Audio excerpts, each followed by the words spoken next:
শীতের এই ঠান্ডা আবহাওয়ায় কার কার ভালো লাগে রাত হোক দিন হোক সব সময়ের জন্য একটু স্পেশাল ভাবে ঘরোয়া ভাবে নিজের আপনজনদের একটু খাওয়ানোর চেষ্টা।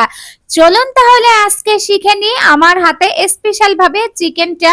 আজকে চিকেনটা সুন্দরভাবে হাতে মাখিয়ে নিচ্ছি, একটু প্যাকেট মশলাও দিয়ে দিয়েছি, টক দই দিয়েছি, এভাবে করে অনেকটা মাংস সুন্দরভাবে হাতে মাখিয়ে কিছু সময়ের জন্য ডিপ ফ্রিজে রেখে দিব।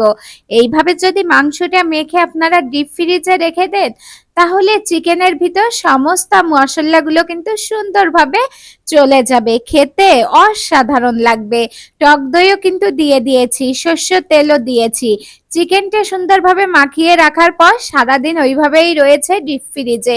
সন্ধ্যার সময় চলে এসেছি একটু ফ্রাইড রাইস রান্নার জন্য, আর সাথে থাকবে চিকেন ফ্রাই। আর সবজিটা আজকে আর করব না, অনেকটাই সময় লেগে যাবে। এই তো পেঁয়াজগুলোর একটু আগলা করে নেওয়া হচ্ছে, আর চিকেনগুলা ডিপ ফ্রিজেতে বের করে সাথে সাথেই কিন্তু ভাজতে হবে, তাহলে মশলাটা কিন্তু গাত থেকে আবার ছাড়িয়ে যাবে না।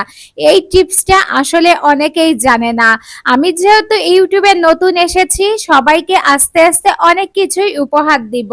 রান্না করতে করতে দীর্ঘ অনেক বছর হয়ে গিয়েছে, অনেক বছরের অভিজ্ঞতা নিয়ে যারা নতুন রাঁধুনি তারা কিন্তু সঠিক নিয়মে রান্নাটা করেই নিতে পারবে। এভাবে করে গায়ে যদি মশলা মেখে সত্যি আপনারা ডিপ ফ্রিজে রেখে সাথে সাথে বের করে এমনি ভাজা শুরু করবেন, দেখবেন মাংসর ভিতরে সমস্ত রকমের মাংসের মশলাগুলো চলে গিয়েছে। আর মাংসের গা থেকে যে মশলাটা আগলা হয়ে যেত, ময়দা দেন বা যে ধরনের ডো দিয়ে যেইটা ভাজতেন দেখবেন আগে হয়ে যেত, অনেকেরই হয়, কিন্তু এখন না সেটা আর হবে না। আর আমি এখানে ফ্রাইড রাইসের জন্য ডিম নিয়ে নিয়েছি, কারণ এখানে পরিমাণে অনেকটাই বেশি। কারণ আমরা যেহেতু অনেক সাথে অনেক মানুষ বসবাস করি, এই জন্য রান্নার পরিমাণটাও বেশি থাকে। একা একা তো আর খাওয়া যায় না, ভালো খাবার খেতে তো সবাই পছন্দ করে। এই তো মুরগিগুলো সুন্দরভাবে ভেজে নিচ্ছি, এপিট ওপিট করে ভেজে তুলে রেখে দেওয়া হবে। আর সেই ফাঁকে ভাজা হবে আরো অনেকগুলোই, কারণ দেখেছেন এক গাবলার মতো দেখা যাচ্ছে প্রায় চিকেন। এই তো চিকেনগুলো সুন্দর করে আবার এপিট ওপিট করে ভেজে নেওয়া হবে।